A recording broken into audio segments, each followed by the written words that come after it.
আপনার ক্ষমতা আছে বলে আপনার সন্তানকে আপনি আলাদা করে দিতে পারবেন না।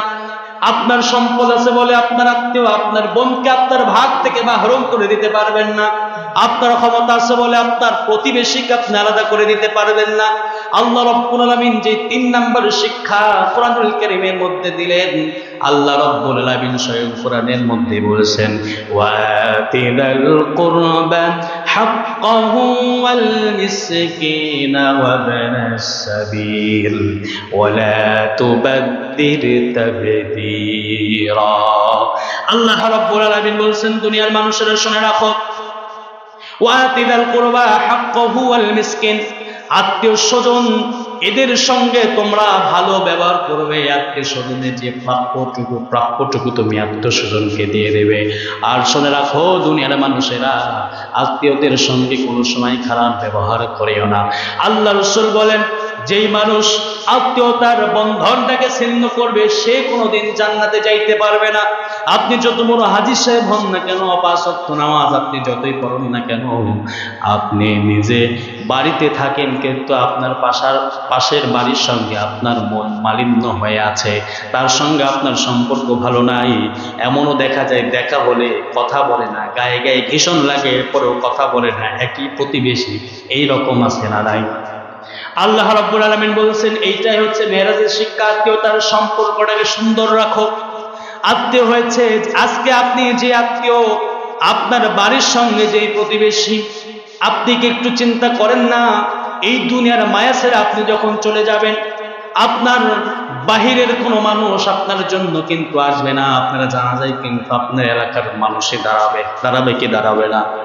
আপনি যখন মারা যাবেন, আপনার আত্মীয়র সঙ্গে যদি খারাপ ব্যবহার করেন, ওই আত্মীয় কিন্তু আপনার জন্য যাবে না। আল্লাহ রাব্বুল আলামিন কোরআনুল কারীমের মধ্যে বলছেন, সূরা ইসরা এর মধ্যে 14টা শিক্ষা রাব্বুল আলামিন আমার আপনার নবীকে শিখিয়েছেন। আল্লাহ রাব্বুল আলামিন প্রথম যে শিক্ষা দিয়েছিলেন, সেই শিক্ষাটা হচ্ছে আল্লাহর সঙ্গে কাউকে অংশীদার বানানো যাবে না। আল্লাহ রাব্বুল আলামিন বলছেন, লা তাজআল মা'আল্লাহি ইলাহান আখার ফাতাকউদা মাযমুমান মাখযুলা।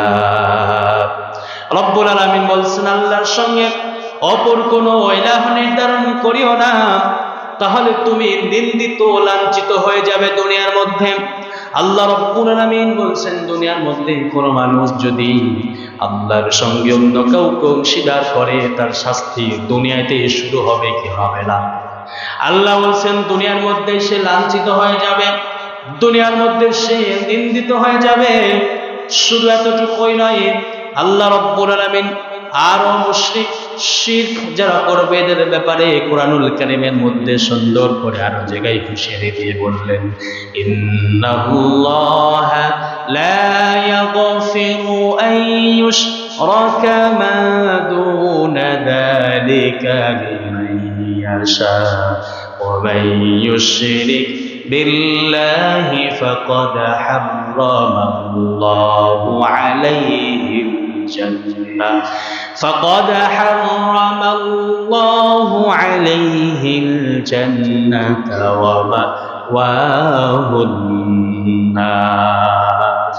আল্লাহ রাব্বুল আলামিন বলছেন, নিশ্চয় লা ইয়াগফিরু আন ইউশরাকা মা দুনা যালিকা লিমান ইয়াশা, নিশ্চয় যারা ওই আল্লাহর সঙ্গে অন্য কোন মানুষকে অংশীদার বানিয়েছে, অন্য কোন মানুষকে আল্লাহর সঙ্গে ইলাহ রূপে অন্য কোন পৃথিবীর মানুষকে বানিয়েছে, আল্লাহ রাব্বুল আলামিন বললেন, লা ইয়াগফিরু আন ইউশরাকা মা দুনা যালিকা লিমান ইয়াশা ওয়া মান ইউশরিক বিল্লাহ ফাকাদ হারামাল্লাহু আলাইহিল জান্নাহ। ওই বান্দার জন্য জান্নাতকে হারাম করে দিয়েছেন কে? আল্লাহ রাব্বুল আলামিন বলছেন, ফাকাদ হারামাল্লাহু আলাইহিল জান্নাহ, আমি আল্লাহ বললাম ওই বান্দার জন্য জান্নাতকে হারাম করে দিলাম। ওয়া মাওয়াহুন নার, এবং ওই বান্দার স্থান হবে জাহান্নামের আগুনে। তাহলে আল্লাহর সঙ্গে যারা শিরক করবে তাদের স্থান কোথায়?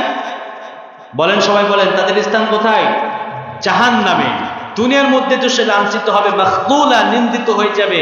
দুনিয়ার মধ্যে মানুষের সামনে সে লাঞ্ছিত হয়ে যাবে, কিয়ামতের ময়দানেও তার স্থান জান্নাত নয়। আল্লাহ বলছেন তার জন্য জান্নাতকে হারাম করে দিলাম, জান্নাতে কোনো ঘ্রাণও সে পাবে না।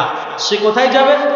ওয়াহুম নার, তার স্থান হবে জাহান্নামে। তাহলে এই মিরাজের শিক্ষা থেকে এক নম্বর শিক্ষা, আল্লাহর সঙ্গে কাউকে আমরা অংশীদার বানাবো। সবাই বলেন, কাউকে অংশীদার বানাবো আমাদের রবকে। 2 নম্বর শিক্ষা আল্লাহ রাব্বুল আলামিন তার নবীকে দিলেন, খুব মনোযোগ সহকারে শুনবেন। 2 নম্বর শিক্ষা আল্লাহ রাব্বুল আলামিন বললেন, ও আমার দুনিয়ার মানুষেরা, এই পৃথিবীর মধ্যে আমি আল্লাহর পর তোমরা যাকে তোমরা সব থেকে বেশি আদেশ মানবে, আমি আল্লাহ এবং আল্লাহর রাসূলের পর যার অনুগত্য তোমাদের করতে হবে, তিনি হলেন তোমাদের মা এবং বাবা। আমাদের মা বাবা সকলের আছে না নাই? মা বাবার থেকে আমরা দুনিয়াতে এসেছি। যাদের মা বাবা নাই, দোয়া করি আল্লাহ রাব্বুল আলামিন যেন সকল মা বাবাকে জান্নাতুল ফেরদাউস নসিব করে দেন। সকলে বলুন আমিন। আল্লাহ রাব্বুল আলামিন বলছেন 2 নাম্বার মিরাজের শিক্ষা হচ্ছে তোমাদের পিতা মাতার খেদমত করতে হবে। কার খেদমত করতে হবে? সবাই বলেন।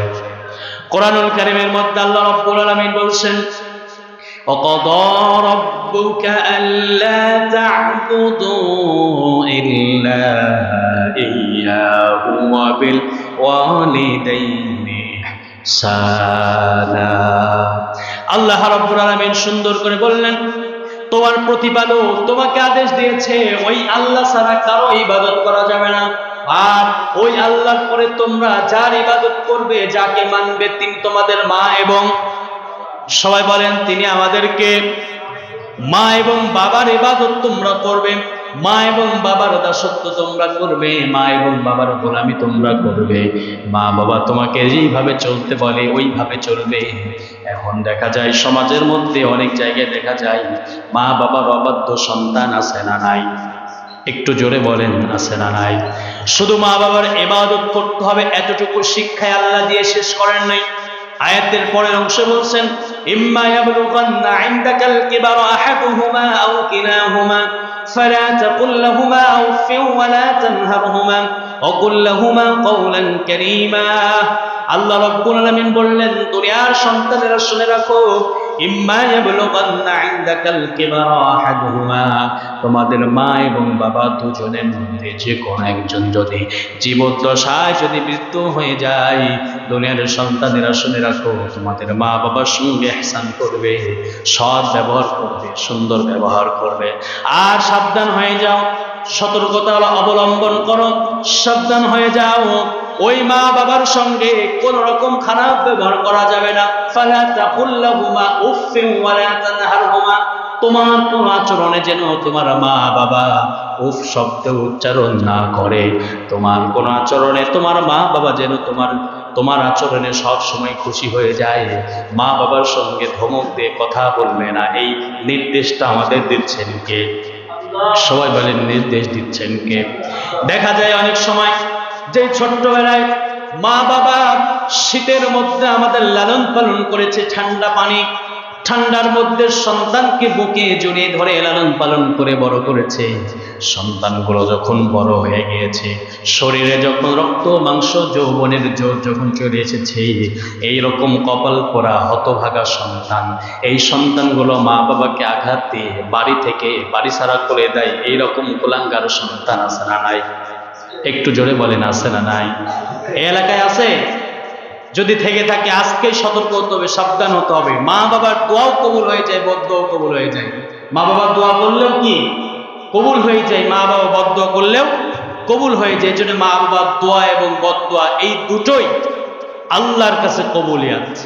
দোয়া নিতে হবে মা বাবার থেকে। কি নিতে হবে মা বাবার থেকে? সম্মানিত ভাইয়েরা আমার, আল্লাহ রাসূলের একজন সাহাবী আলকামা রাদিয়াল্লাহু তাআলা আনহু, আল্লাহ রাসূল সাল্লাল্লাহু আলাইহি ওয়াসাল্লামের ঘনিষ্ঠ একজন সাহাবী, জীবদ্দশায় তার যখন সময় শেষ হয়ে গিয়েছে, মৃত্যুর শয্যায় সজ্জিত হয়ে আছে, মৃত্যুবরণ করবে, আল্লাহর নবীর সাহাবী আলকামা রাদিয়াল্লাহু তাআলা আনহু মৃত্যুর সময় যখন চলে এসেছে, আল্লাহ রসুলের আরো সাহাবীর সামনে বসে আল্লাহ নবীর সাহাবী আলকামাকে কালেমার তালকিন দিচ্ছেন। সবাই বলেন কিসের তালকিন দিচ্ছেন? আল্লাহ রসুল বলেন যার শেষ জবান, মৃত্যুর আগে যার জবান দিয়ে কালেমা পড়তে পড়তে যে বান্দা দুনিয়ার মায়া ছেড়ে চলে যাবে, ওই বান্দাকে বিনা হিসেবে জান্নাত দিবেন কে? আল্লাহ রসুলের সাহাবী আলকামা রাদিয়াল্লাহু তাআলা আনহু মৃত্যু শয্যায় সজ্জিত হয়ে আছে। আল্লাহ রসুলের সাহাবীর জবানে যখন কালেমার তালকিন দেওয়া হয়, আল্লাহ রসুলের সাহাবী আলকামার জবান দিয়ে কালেমা বের হয় না। কালেমা যখন বের হচ্ছে না, জবান বন্ধ হয়ে যাচ্ছে, গলা শুকিয়ে আসছে, পানির তৃষ্ণা বেড়ে যাচ্ছে, জবান দিয়ে কালেমা বের হয় না। সাহাবীরা চলে গেলেন রাসূলুল্লাহর কাছে, গিয়ে বললেন ইয়া রাসূলুল্লাহ, আপনার একজন প্রিয় সাহাবী আলকামা রাদিয়াল্লাহু তাআলা আনহু মৃত্যু শয্যায় সজ্জিত আছে, আমরা তাকে কালেমার তালকিন দিচ্ছি কিন্তু তার জবান দিয়ে কালেমা বের হয় না। আল্লাহ রসুল চলে গেলেন সাহাবীর সামনে, রাসূলুল্লাহ গিয়ে নিজে কালেমার তালকিন দিলেন কিন্তু জবান দিয়ে কালেমা বের হয় না। রাসূলুল্লাহ চিন্তায় পড়ে গেলেন, সাহাবীদের ডাক দিয়ে বললেন, সাহাবীরা রে, এই আলকামার মা অথবা বাবা কি দুনিয়ায় বেঁচে আছে? সাহাবীরা বলল ইয়া রাসূলুল্লাহ, আলকামার বাবা দুনিয়ায় নাই, আলকামার মা দুনিয়ায় বেঁচে আছে। সবাই বলেন বেঁচে আছে কে? আলকামার মা বেঁচে আছে। রাসূলুল্লাহ বললেন আলকামার মাকে আমার সামনে নিয়ে আসো। আল্লাহ রসুলের সামনে যখন সাহাবী আলকামা রাদিয়াল্লাহু তাআলা আনহু মা চলে আসলেন, আল্লাহর নবী বললেন আলকামার মা, তোমার সন্তান জীবনে কি এমন গুনাহ করেছে যে গুনাহের কারণে আমার সাহাবী হওয়ার পরে জবান দিয়ে কালেমা বের হয় না? তোমার সঙ্গে কি তোমার সন্তান জীবনে কোনোদিন খারাপ ব্যবহার করেছে কিনা মা তোমার থেকে একটু শুনতে চাই। মা ডাক দিয়ে বললেন, ওগো আল্লাহর নবী, আমার আলকামা ছোট্ট বয়স থেকে যৌবন পর্যন্ত আমার আলকামা আমার বাধ্য সন্তান ছিল, কোনোদিন আমার কথার বাইরে যায় নাই। বিবাহর পরে আমার সন্তান আলকামা আমি মায়ের থেকে স্ত্রীকে প্রাধান্য বেশি দিয়ে স্ত্রীর কথা শুনে আমি মায়ের কলিজায় আঘাত কাজ আলকামা করেছে। আমার যুবক ভাইরা শুনবেন, এখানেও যারা আছেন এমনও যুবক পাওয়া যায় যেই মা 20টা বছর 24-25 বছর লালন পালন করে, যেই বিবাহ হয়ে যায় তখনই মায়ের সঙ্গে ঝগড়া শুরু হয়ে যায়। হয় কি হয় না? স্ত্রীর কথাকে বেশি প্রাধান্য দিয়ে মাকে কষ্ট দিবেন না। আল্লাহ রাসূলের সামনে যখন আলকামার মা বলল, ইয়া রাসূলুল্লাহ, আমার সন্তান আমার জীবনে একদিন আমাকে একটা আঘাত দিয়েছে, সেই কষ্টটা আমি পেয়েছি। আলকামার মাকে আল্লাহ রসুল বললেন, ও মা, আপনার ছেলেকে আপনি মাফ করে দেন। আলকামার মা বললেন, ইয়া রাসূলুল্লাহ, এমন কষ্ট দিয়েছে, মাফ করার মতো কষ্ট নয়, আমার ছেলেকে আমি মাফ করতে পারবো না। রাসূলুল্লাহ বললেন, ও আমার সাহাবীরা, আমার কাছে আসো। বেলাল রাদিয়াল্লাহু তাআলা কে ডাক দিয়ে বললেন, বেলাল রে, লাকড়ি তৈরি করো, খড়ি তৈরি করো, আলকামাকে আগুনে পুড়িয়ে এখন শেষ করে ফেলবো। সাহাবীরা যখন লাকড়ি খোঁজা শুরু করে দিল, লাকড়ি খুঁজতে খুঁজতে বেলাল রাদিয়াল্লাহু তাআলা চলে গেলেন লাকড়ি নিয়ে আসেন আগুন দিয়ে পোড়ানোর জন্য। আলকামার মা চলে আসলেন রাসূলুল্লাহর কাছে, বললেন, ইয়া রাসূলুল্লাহ, আমার সন্তানকে আমি চাই না দুনিয়ার আগুন আমার সন্তানকে পুড়িয়ে ফেলুক। আল্লাহ রাসূল বললেন, আলকামার মা, তুমি কি জানো এই দুনিয়ার আগুনে যদি তোমার সন্তানের কষ্ট তোমার সহ্য না হয়, ওই কিয়ামতের ময়দানে তোমাকে কষ্ট দেওয়ার কারণে তোমার সন্তান যে আগুনে পড়বে, এইটা তুমি কেমন করে সহ্য করবে? আলকামার মা বললেন, ইয়া রাসূলুল্লাহ, আমার সন্তানকে আমি আল্লাহর হস্তে মাফ করে দিলাম। সন্তানকে যখনই বলেছে ইয়া রাসূলুল্লাহ, আমার সন্তানকে আমি মাফ করে দিলাম, আল্লাহর কুদরতের সঙ্গে সঙ্গে আলকামার জবান দিয়ে কালেমা বের হয়ে গিয়েছে। বলেন সুবহানাল্লাহ। সাহাবী হওয়ার পরেও মৃত্যুর সময় কালেমা বের হয় না। আমরা কি রাসূলুল্লাহ সাহাবীকে? ঈমানটা আমাদের দুর্বল। ওই মার সঙ্গে খারাপ ব্যবহার আমরা করি কি করি না? আমরা সন্তান মায়ের সঙ্গে চোখ রাঙিয়ে কথা বলি, মায়ের সঙ্গে খারাপ ব্যবহার করি। ভাইরে, আপনি জীবনে যত বড়ই হন না কেন, ওই মা ছাড়া আপনার জীবন কিন্তু বৃথা হয়ে যাবে, ওই বাবা ছাড়া আপনার জীবন কিন্তু বৃথা হয়ে যাবে। আপনার বাবা যখন বেঁচে আছে আপনার মাথার উপরে বড় বৃক্ষের ছায়ার মতো আপনাকে পাহারা দেয়, এই রকম বাবা যখন চলে যাবে আপনাকে পাহারা দেওয়ার মতো কিন্তু কেউ থাকবে না।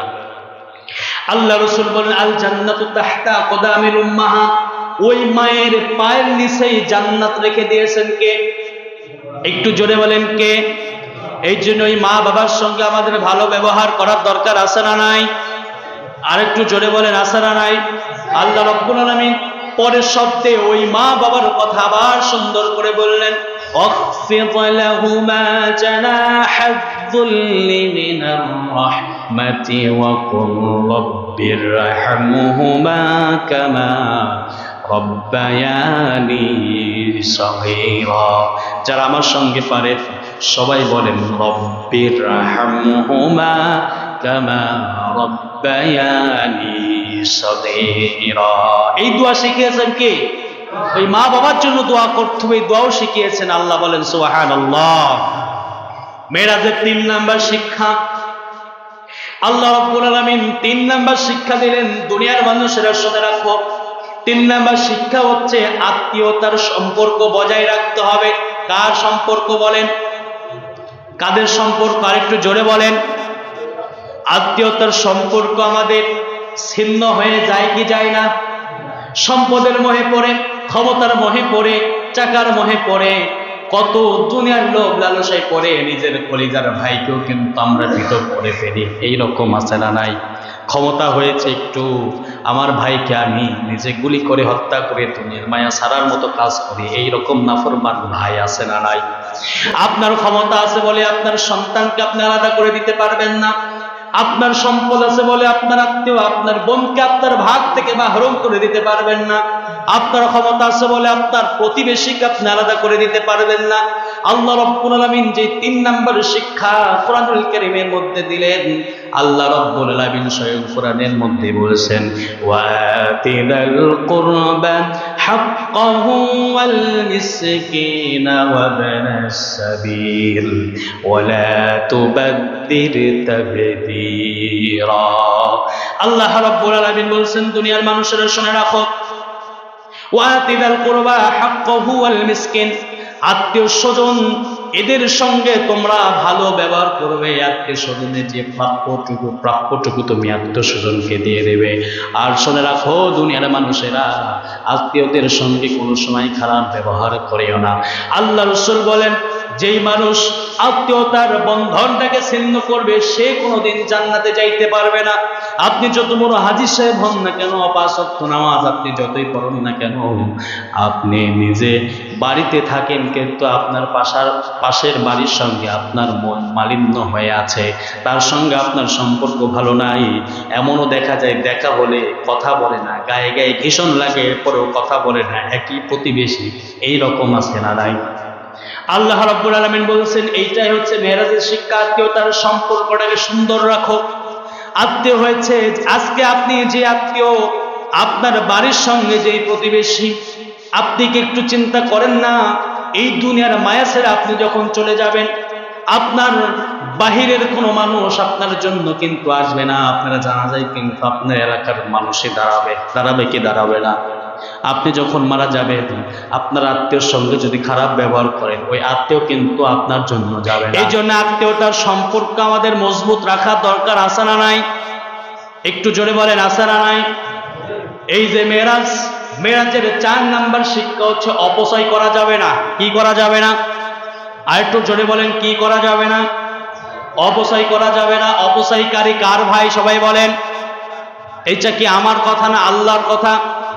আল্লাহ রাব্বুল আলামিন বলেছেন ইন্নাল মুবাদদিরিনা কানু ইখওয়ানাশ শায়াতিন ওয়া কানাশ শাইতানু লিরাব্বিহি কাফুরা।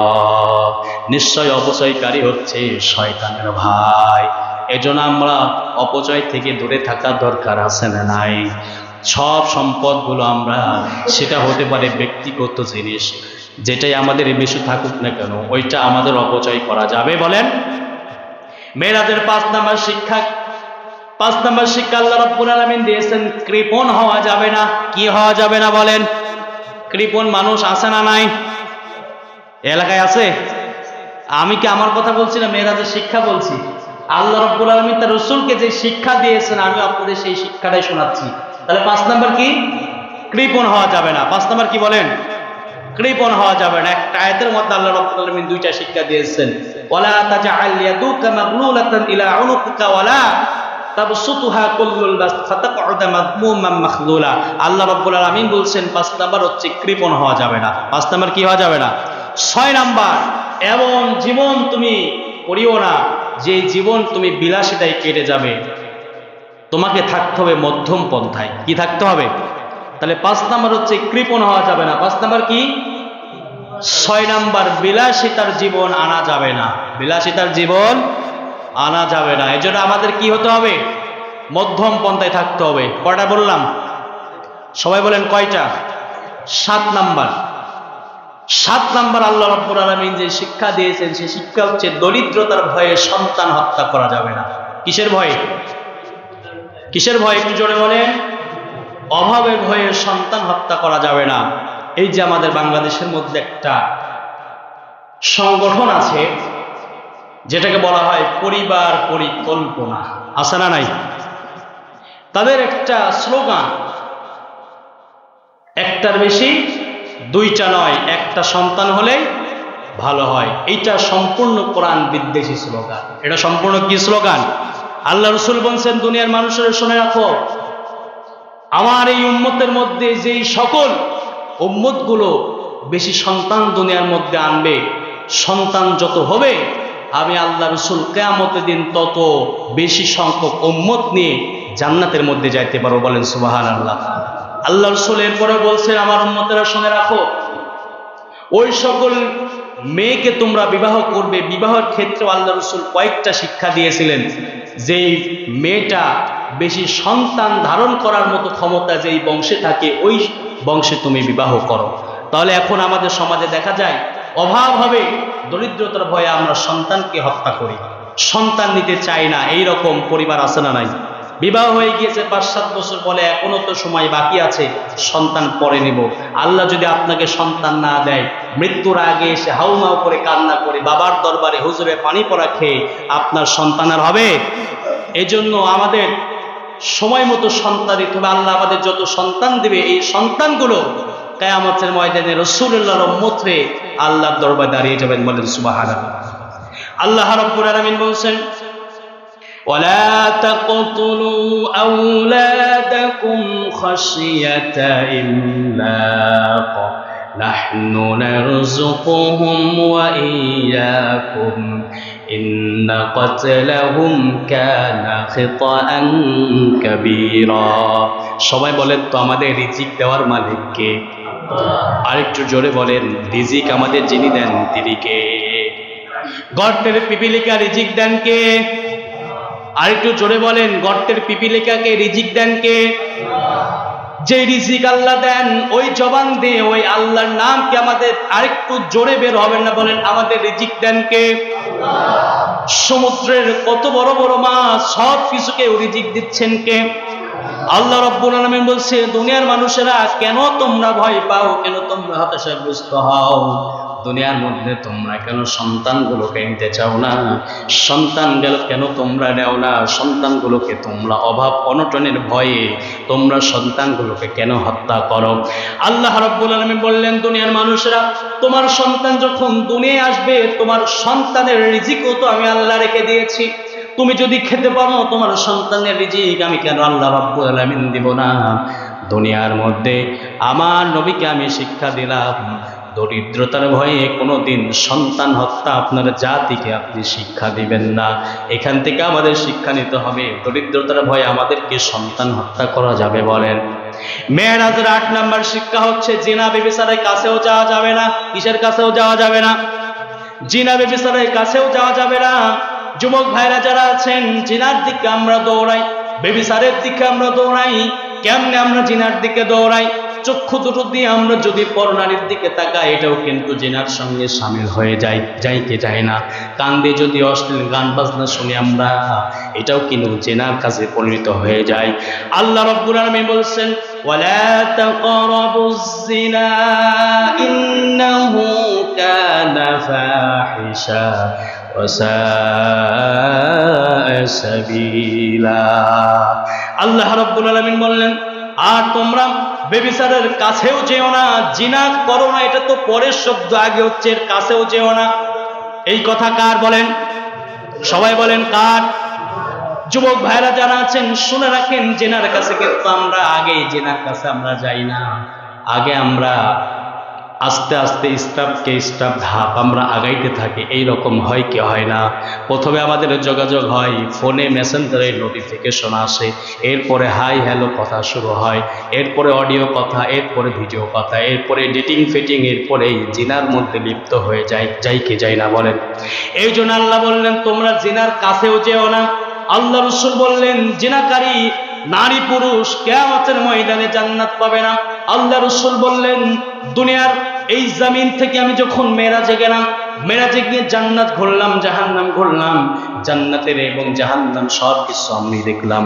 জাহান্নামের মধ্যে আমি যখন গেলাম, জাহান্নামে গিয়ে দেখি নিচে আগুন জ্বলছে, চুলা থেকে অগ্নি আগুন জ্বলা শুরু হয়েছে। এক প্রকার নারী এবং পুরুষগুলোকে আগুনের উপরে উলঙ্গ অবস্থায় দাঁড় করে রাখা হয়েছে, নিচ থেকে আগুন উজ্জ্বলিত আগুন জ্বলে। আমি জিবরিলকে প্রশ্ন করলাম, ইয়া আখি জিবরাইল, হে ভাই, এই সকল মানুষগুলো কারা?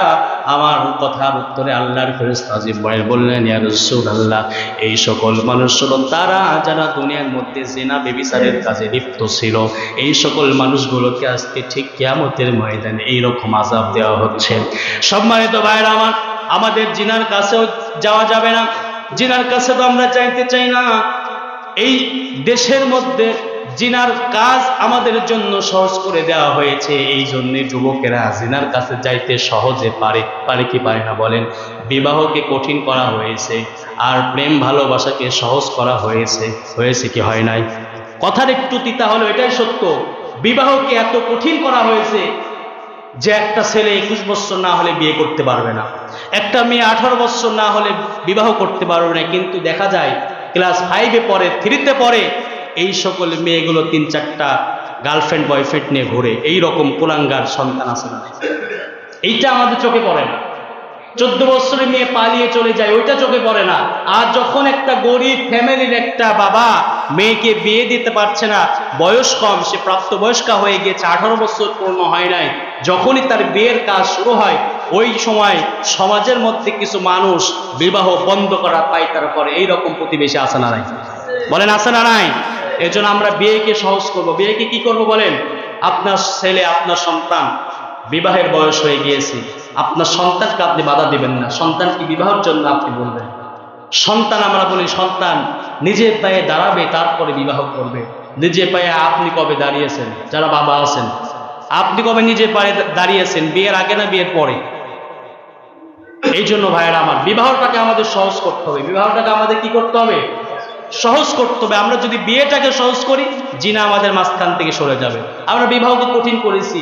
ছেলে তো তার জীবন এখন বয়স হয়েছে, তার উঠতি বয়স, এখন সে তো অশ্লীল কাজে যাবে। আপনি কয়বার বাবা আপনি খোঁজ রাখবেন? আপনার সন্তানকে আপনি আটকে দেন, আপনার সন্তান আর অসৎ পথে যাবে না। এই জন্য জিনা বেবিচারের কাজটাকে আমাদের কঠিন করা দরকার আছে না নাই? মেয়েরা যে শিক্ষা বলছিলাম, 8 নম্বর শিক্ষা চলে গেল। জিনা বেবিচারের কাছেও যাওয়া যাবে না। খুব সংক্ষিপ্ত শুধু পয়েন্টগুলো আমি এখন শেষ করব। 9 নম্বর শিক্ষা আল্লাহ রাব্বুল আলামিন দিলেন, শরীয়তের কারণ ছাড়া কাউকে হত্যা করা যাবে না।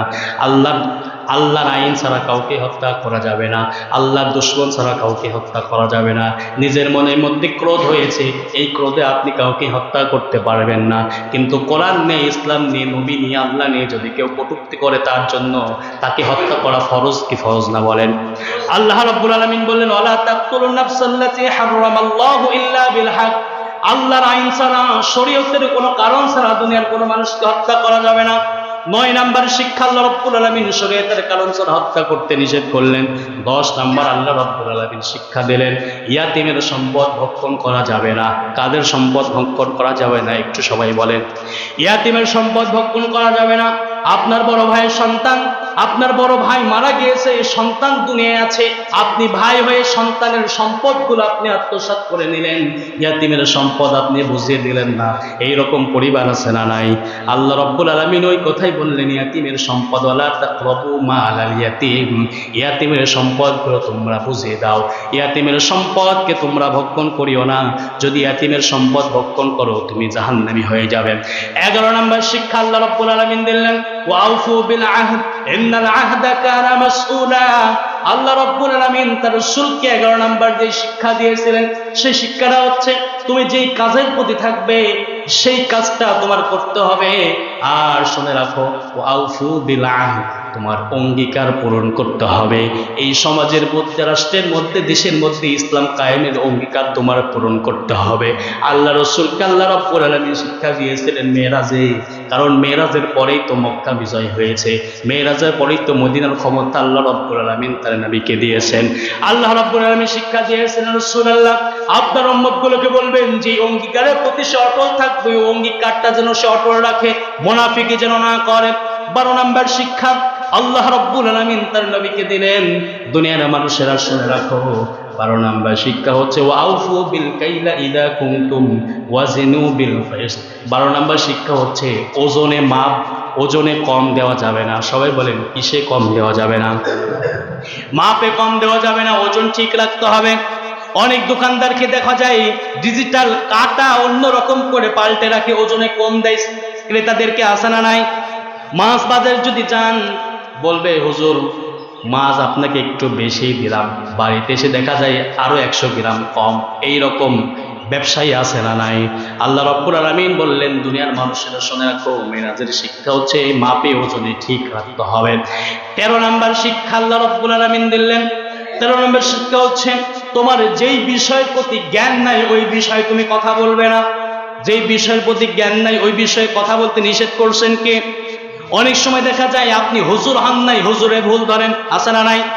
একটা ইমাম সাহেব 12 বছর 14 বছর মাদ্রাসায় পড়াশোনা করে কষ্ট করে ইমামতির কাতারে দাঁড়ায়, আর আপনি পা ফাটা মোবাইলে কি ভিডিও দেখছেন, কি ওয়াজ শুনছেন, আগামাথা কিছুই বুঝেন না, এই সেই ইমাম সাহেবের ভুল ধরা শুরু করেন। এইরকম মুসল্লি আছে না নাই? খুব সাবধান থাকতে হবে, সতর্কতা থাকতে হবে। 14 নম্বর শিক্ষা আল্লাহ রাব্বুল আলামিন দিলেন অহংকার করা যাবে না। কি করা যাবে না সবাই বলেন? এই দুনিয়ার মধ্যে চলতে হবে ওয়ালা তামশি ফিল আরদি মারহা ইন্নাকা লান তাখরিকাল আরদা ওয়া লান তাবলুগাল জিবালা তুলা। এই দুনিয়ার মধ্যে অহংকার করে চলা যাবে না। আল্লাহ রাব্বুল আলামিন আবার সুন্দর করে অহংকারের কথা বুঝিয়ে দিলেন, বললেন দুনিয়ার মধ্যে যে তুমি অহংকার করবে, তুমি মানুষ কি তুমি তাকিয়ে দেখো না যেই মাটির উপরে তুমি অহংকার করো, দাম্ভিকতা করো, যেই মাটির উপরে তুমি ক্ষমতার দাপট দেখাও, ওই মাটি তোমাকে নিচে ধসে গর্ত করে তোমাকে গেড়ে ফেলতে পারে কি পারে না? আবার তুমি তাকে দেখো ওয়ালান তাবলুগাল জিবাল, পাহাড়ের দিকে তাকাও, ওই পাহাড় তোমার থেকে কত বিশাল হয়ে দাঁড়িয়ে আছে, পাহাড় তো কোনোদিন অহংকার করে নাই, তুমি কেন অহংকার করবে? এজন্য আমার ভাইয়েরা এই যে মেরাজের শিক্ষা আল্লাহ রাব্বুল আলামিন যে 14টা শিক্ষা আমাদের দিয়েছে, এই 14টা শিক্ষা আমাদের জীবনের সঙ্গে মেলানোর দরকার আছে না নাই? এই 14টা শিক্ষা আমাদের মেনে চলার দরকার আছে না নাই? সবাই বলেন আছে না নাই? শুধু মেরাজের কিচ্ছা কাহিনী শুনলে আমাদের হবে? এই মেরাজ থেকে আল্লাহ রাব্বুল আলামিন তার রাসূলকে কি দিলেন, রাসূল আমাদের সামনে কি নিয়ে আসলেন, এবং বাকি জীবনটা আমাদের কিভাবে চলতে হবে, এই শিক্ষাগুলি আল্লাহ আমাদের দিলেন। বলে এই 14টা শিক্ষা যদি আমরা অর্জন করতে পারি আমাদের পথ চলা সহজ না কঠিন? সবাই বলেন সহজ না কঠিন? সময় স্বল্পতার কারণে বিস্তারিত ব্যাখ্যা আর করতে পারে নাই। আল্লাহ যদি সুযোগ দেয় আবার ইনশাআল্লাহ অন্য এক সময় বিস্তারিত ব্যাখ্যা করবো। এই 14টা শিক্ষা, যে 14টা শিক্ষা আমি বললাম, এই শিক্ষাটা আমাদের সকলে অর্জন করতে হবে। আল্লাহর সঙ্গে শিরক করা যাবে না, এখান থেকে শুরু করে অহংকার করা যাবে না, এতদূর পর্যন্ত। এর মাঝে আমরা যতগুলো শুনলাম আল্লাহ রাব্বুল আলামিন যেন আমাদের সকলকে এই প্রতিটা বিষয়ের প্রতি আমল করার তৌফিক দান করুন। সকলে বলুন আমিন। ওয়া আখিরি দাওয়ানা আলহামদুলিল্লাহি রাব্বিল আলামিন। আসসালামু আলাইকুম ওয়া রাহমাতুল্লাহ।